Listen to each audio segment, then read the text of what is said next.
सामूहिक प्रयत्न केल्यास शाश्वत शेती आणि जमीन बनवण्याच्या कामात यश येईल असा विश्वास महात्मा फुले कृषी विद्यापीठाचे कुलगुरू डॉक्टर विलास खर्चे यांनी व्यक्त केला।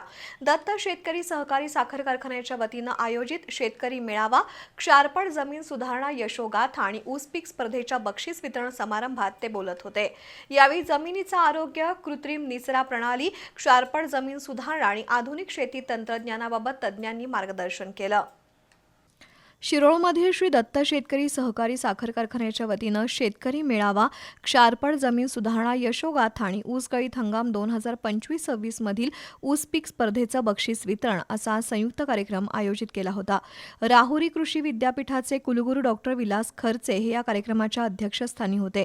दत्त समूहाचे प्रमुख Ganpatrao Patil, doctor AD. Kadlak, doctor DS. Bundela, doctor श्रीमंत राठोड, चेअरमन रघुनाथ पाटील यांची यावेळी प्रमुख उपस्थिती होती।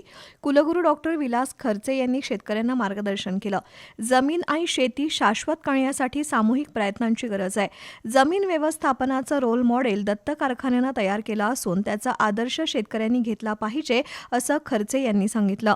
राष्ट्रीय भूमी अनुसंधान संस्थेचे डॉक्टर डी.एस. बुंदेला यांनी कृत्रिम निचरा प्रणाली आणि क्षारपड जमिनीवरील उपाययोजनांबाबत मार्गदर्शन केलं। पुण्याच्या व्ही.एस.आयचे डॉक्टर ए.डी. कडलक यांनी जमिनीचं आरोग्य, माती परीक्षण, सेंद्रिय कर्ब वाढ, खत आणि पाणी व्यवस्थापनाबद्दल माहिती दिली। कसबे डिग्रस कृषी संशोधन केंद्राचे डॉक्टर श्रीमंत राठोड यांनी क्षारपड जमीन सुधारण्याबाबत मार्गदर्शन केलं। या प्रसंगी वाईस चेअरमन शरदचंद्र पाठक यांच्यासह कृषी तज्ज्ञ आणि शेतकरी उपस्थित होते।